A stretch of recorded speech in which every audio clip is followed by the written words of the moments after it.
During today's lesson, you're going to have an opportunity to combine all of the gas laws that we've been working on in the past few days. By the end of the activity, you should be able to use this new gas law, the ideal gas law, to determine the number of moles of a gas. As a reminder, this activity will fit in with this final module that we're going to be working with for this last unit of the course. This activity will allow you to learn the information that you'll need to actually calculate the moles of gas required to fill the volume of your soda bottle boat. If you think back to the three laws that we've used previously, that's Charles' law, Avogadro's law, and Boyle's law. In each law, there were some things that they had in constant, for instance, the volume of a gas, but then there were other variables that were different from one law to the next. That would be our temperature, our number of moles, and our pressure. The ideal gas law is a little different from each of these other laws in that it is only going to look at a single instance of pressure, volume, and temperature instead of comparing the same sample of gas at different variables.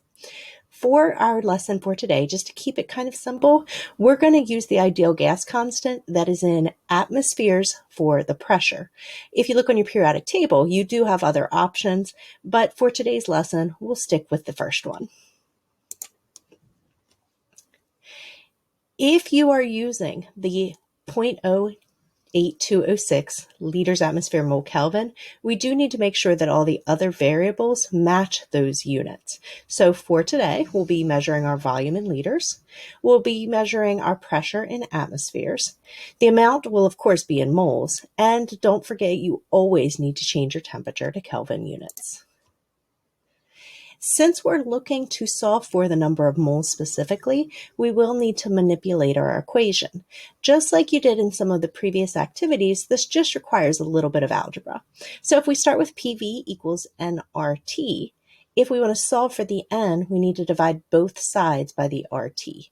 This will give us PV, pressure times volume, divided by the quantity of the R times T, the ideal gas constant times the temperature.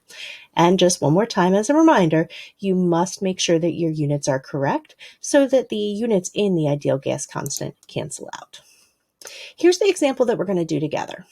If we have an automobile tire at 23 degrees Celsius that has an internal volume of 25.0 liters, it's filled with air to a total pressure of 3.18 atmospheres. We want to know how many moles of air are in the tire under these conditions. So think back to our ideal gas law, PV equals nRT. What do each of these numbers represent? The 23 is going to represent the temperature because that's in degrees Celsius. The 25 is going to represent volume, that's in liters, and the 3.18 is going to represent the pressure, that's in atmospheres.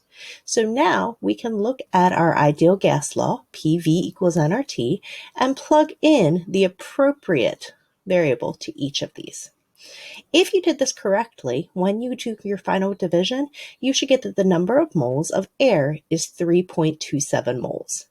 If you did not get this answer, that means that you probably either had an algebraic mistake, make sure you plugged in each number in the correct spot, or most likely you forgot to change your temperature to Kelvin. That is the number one error that I usually see.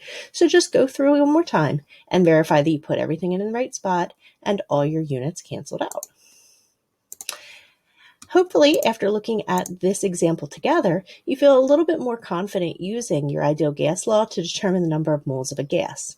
You will have some more practice in the next few activities before we move on to the final portion of the lesson that asks you to also use stoichiometry from the last unit with this new information. Of course, let me know if you have any questions or concerns as you move through the next activities in the module.